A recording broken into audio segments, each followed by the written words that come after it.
At Christmas, my brother's son said my kid was too dumb for the video game they got. My brother didn't correct him. It just helped clean up. That night, I took the console out of the living room, and at 9:03 a.m., I quietly canceled my brother's and his family's rent. And when they found out, then that Christmas morning during the gift exchange at our parents' house, he stood behind my daughter as she carefully unwrapped the box from him and his wife. It was a brand new gaming console. I actually thought for a split second that maybe he tried to do something kind. My daughter Leia is 10, quiet, modest, and so easily overlooked by louder personalities in the family.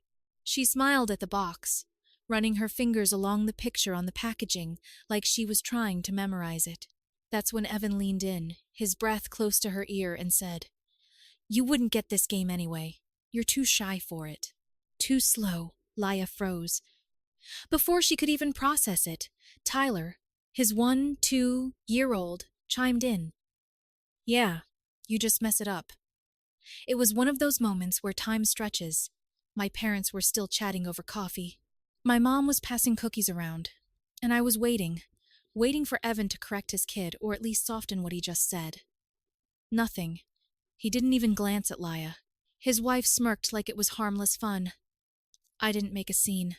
I've learned with them that confrontation just feeds whatever game they're playing. Instead, I gathered up torn wrapping paper and empty boxes, carrying them into the kitchen. I could feel Leia's eyes on me for a moment before she looked away. The rest of the day was a slow burn. Tyler set up the console in the living room like it belonged to him. The controller never left his hands. Leia didn't ask to play. She sat in the corner with a library book she brought in her bag, turning pages so quietly you could almost miss she was there. And all the while, Evan acted like nothing had happened, like the console was some generous gift, not a tool to remind my daughter of where she ranked in his version of the family. By the time we got home that evening, I'd made up my mind. At 9, after Leia was asleep, I walked into the living room. The console sat under the TV, wires trailing neatly into the wall. I unplugged each one, wrapped them up, and carried the whole thing to my bedroom closet. I set it on the shelf, shut the door, and stood there in the dark for a long time. That was step 1. Step 2 was coming at 9:03 the next morning, and they'd never see it coming. At exactly 9:03 the next morning, I sat down at my desk with my coffee, opened my banking app, and scrolled to the recurring transfer for Evans. It was the same one I'd been sending for 14 straight months. Same day, same amount, no questions asked. That morning, I didn't hesitate. My finger hovered over cancel for less than a second before I tapped it. The confirmation popped up. This payment will not be processed. That was it. No fireworks, no dramatic music, just silence in my living room and a weight lifting off my chest. I'd thought about this moment before, plenty of times, usually after some small insult toward me or Leia that I brushed off for the sake of keeping the peace, but this time felt different. I'd been there when he and Tyler turned a Christmas gift, something meant for my daughter, into a public reminder that she wasn't part of their little world. And I'd stood there in my parents' living room, watching my brother act like that was perfectly fine. By noon, my phone buzzed with the first message from him. "Hey, the rent didn't come through. Send it today. We're already late. No greeting, no question, just an instruction." I didn't answer. 20 minutes later. What's going on then? Is this a mistake then? Don't make this harder than it needs to be. I still didn't answer. By mid-afternoon, the tone shifted. His wife started texting me, pretending she didn't know what was happening. "Hey, Amanda, I think the rent transfer got messed up. Could you check? We've got bills due, and Tyler's already stressed about the house situation." That one almost made me laugh. Tyler hadn't seemed too stressed when he was mocking my kid in front of an audience. When the text didn't work, the calls started. First from Evan, then from her. I let them go to voicemail. My phone pinged so often that I finally switched it to silent and put it face down on the counter. I'd learned long ago that people like them depend on your immediate reaction. They push hard and fast so you don't have time to think. I wasn't going to give them that opening. By evening, the desperation started to seep through. The messages shifted from, "We need it," to "you owe us," to "what will mom and dad think when they hear about this?" And that last part told me exactly what was coming next. They were going to turn it into a family war. What they didn't know was that I'd already decided how far I was willing to go, and I wasn't backing down this time. By the next morning, Evan had widened the circle. It wasn't just him and his wife filling up my notifications anymore. Now, my parents were in on it. My mother's first text came in at 7:42 a.m. "Your brother says there's been a misunderstanding with the rent. Just send it over and clear this up before it turns into a bigger problem." There was no question in her words, just the same assumption they'd all made for years. That my role was to quietly step in, write the check, and keep the peace. I didn't reply. An hour later, my dad called. I let it go to voicemail. His voice was calm, almost rehearsed. As he left a message about how family sticks together and how I shouldn't hold grudges over something so small. I stood in my kitchen listening to it, my coffee going cold, thinking about how easily they all minimized what had happened. My daughter getting humiliated in front of the entire family was small to them because it hadn't been their kid. By lunchtime, I started getting messages from relatives I rarely spoke to. An aunt asking if I was really going to do this to Evan right before the new year. A cousin I barely knew chiming in with, "Maybe just talk it out." The story had clearly been making the rounds, and Evan was the one telling it. At 1:17 p.m., my phone lit up with a number I didn't recognize. It was my grandfather. He doesn't call much, but when he does, it's because something matters. I answered, ready to hear another lecture. But he didn't lecture. He told me Evan had already called him, painting himself as the struggling father, blindsided by his sister's sudden cruelty. My grandfather wasn't buying it. He'd been at our parents' house the day before. He'd seen the way Evan and Tyler acted, the way Laya shut down, and he told me without hesitation, "You're not wrong, Amanda. They've been using you, and you've been letting them. Enough's enough." I didn't realize how much I needed to hear that until the words were out of his mouth.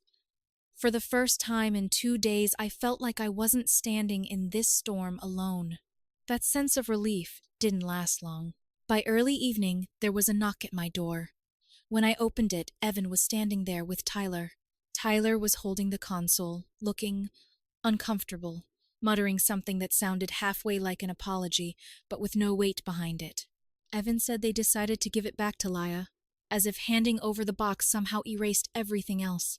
I didn't take it. I told him it was already in my house, and that it was never about the game. His smile went cold.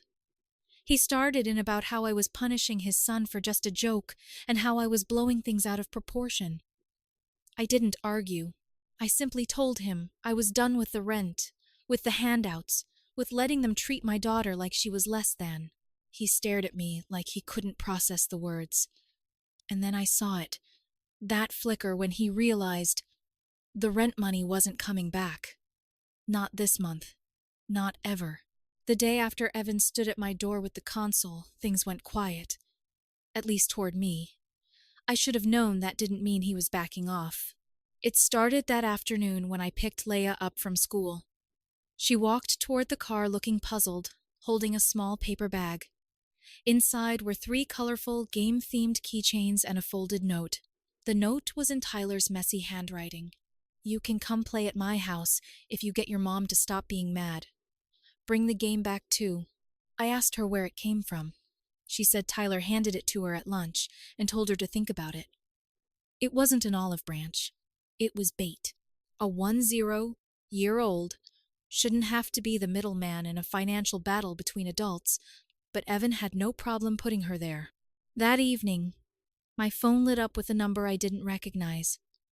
It was a text from Evan's wife, but she was using her sister's phone. "If Laya's feeling left out, maybe she should come stay with us for the weekend. We can talk things out." I could practically hear the script in her head. Get my daughter in their house. Work on her, until she started repeating their version of events. I deleted it without answering. The next morning, things escalated in a way I didn't expect. My landlord called. He sounded confused and a little irritated. Apparently, Evan had contacted him directly, claiming there had been a mix-up with the rent payments and that mine had been accidentally sent to the wrong account. Then he tried to convince the landlord to let him into my payment records so he could fix it himself.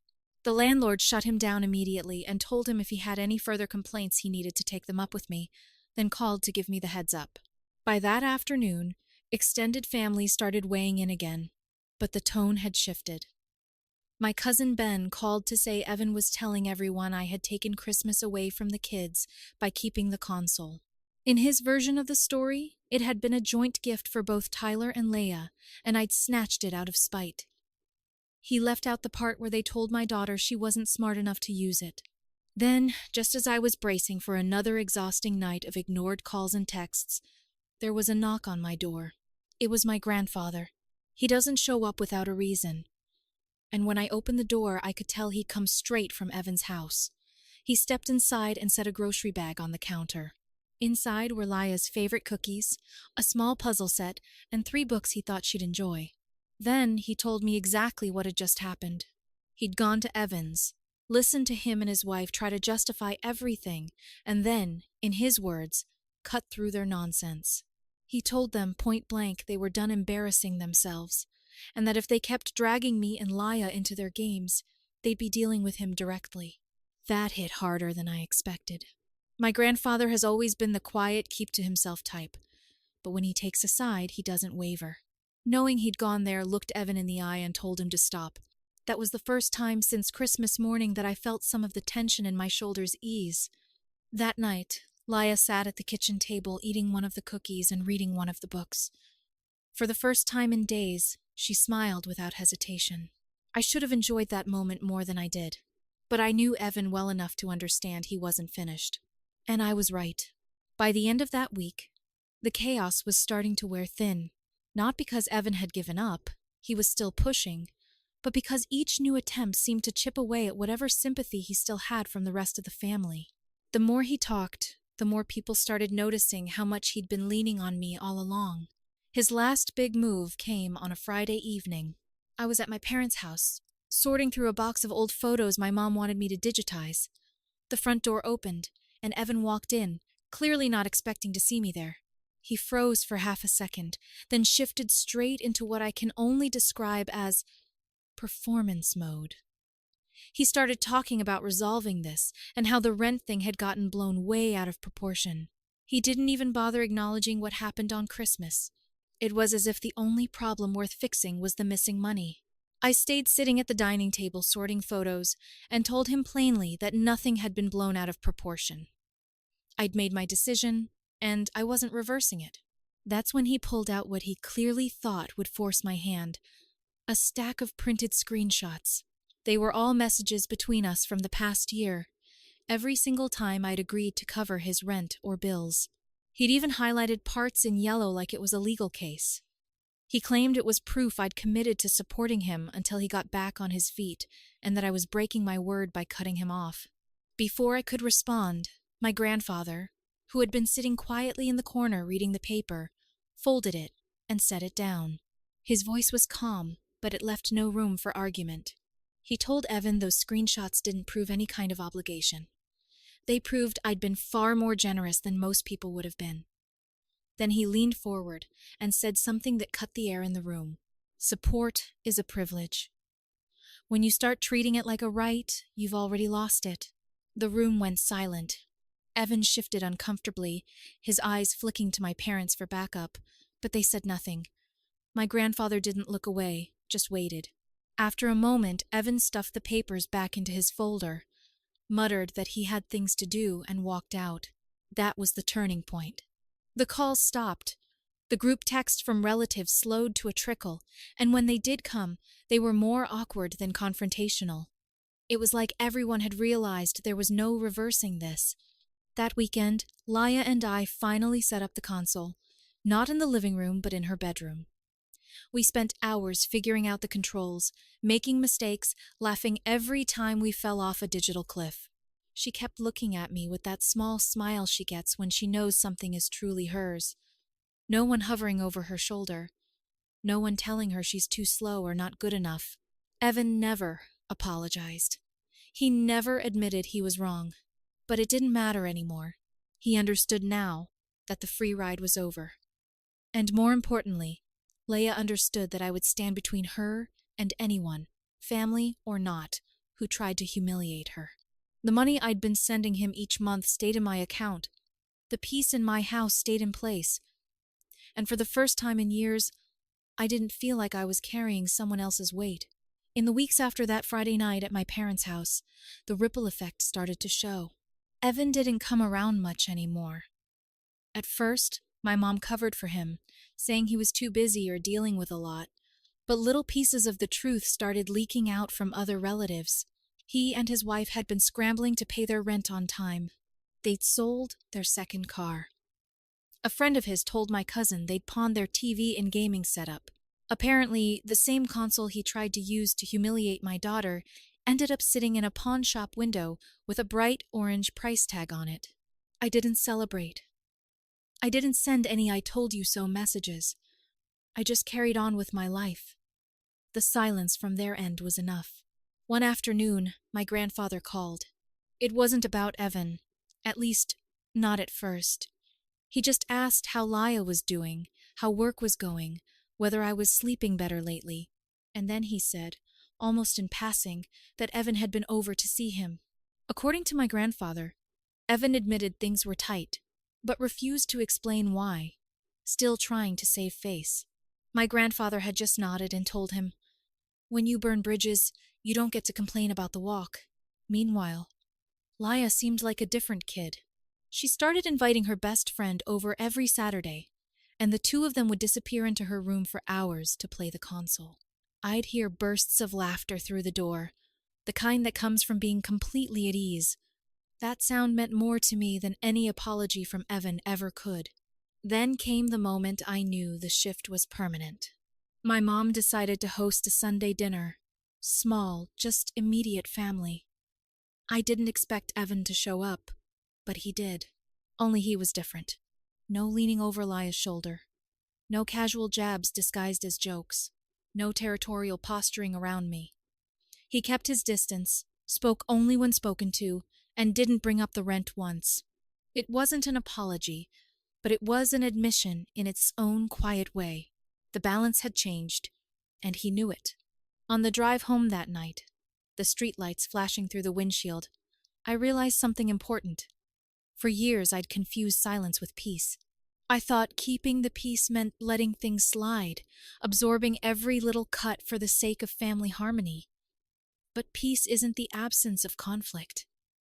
It's the presence of respect. That Christmas morning had been the breaking point. The rent cancellation, the confrontation, the fallout. It all led to this new reality where my boundaries weren't negotiable. Evan lost the rent money. He lost the automatic safety net. And maybe if he didn't change, he'd lose even more over time. But Leia gained something he couldn't touch. The absolute certainty that her mom would step between her and anyone, family or not, who tried to tear her down. And for me, that was worth more than every check I'd ever written combined. 10 days after that Sunday dinner, I thought the whole situation had finally settled into silence. No calls, no messages, no accidental run-ins. Then, on a Wednesday afternoon, my grandfather called again, but this time he sounded almost amused. Apparently, Evan had gone to our parents and announced that he and his wife were moving to a cheaper place to have more control over their finances. My mom repeated it to my grandfather, like it was some bold, independent choice, but he'd already heard the real story. They were being evicted. The landlord had given them notice after months of late payments before I even cut them off. My rent help had been the only thing keeping them in that apartment, and without it, the clock finally ran out. What I didn't expect was what happened next. Evan actually reached out to me. No insults, no pressure, just a short message. "We're moving out this weekend. I know we didn't end things well. I hope one day Leia will come over again." I read it twice. It wasn't quite an apology, but it was the closest I'd ever get from him. I didn't reply, not out of spite, but because there was nothing left to say. Sometimes, leaving a message unanswered is its own kind of answer. That weekend, I drove past their old place by accident on my way to a friend's house. The blinds were open, the living room empty, except for a couple of boxes and an overturned chair. The space looked smaller without the clutter. And for some reason, that image stuck with me. Like all the weight they'd been trying to hide had finally spilled into plain sight. Life on my side kept moving. Laia had started a new art class after school. The console was now something she and her friends enjoyed without hesitation. She'd stopped asking about Tyler entirely. That told me everything I needed to know about how she'd processed what happened. The conclusion came to me one night. As I was folding laundry, help is only meaningful when it's respected. Without respect, it's just a leash. And the person holding it ends up more trapped than the one at the other end. Cutting that leash wasn't cruelty. It was freedom. For me and for Laia. Evan's chapter in our lives didn't end with a dramatic fight or some tearful reconciliation. It ended quietly, with the understanding that the door was still there if he ever learned how to walk through it without stomping on everyone inside. But until then, it stays shut. And I sleep just fine, knowing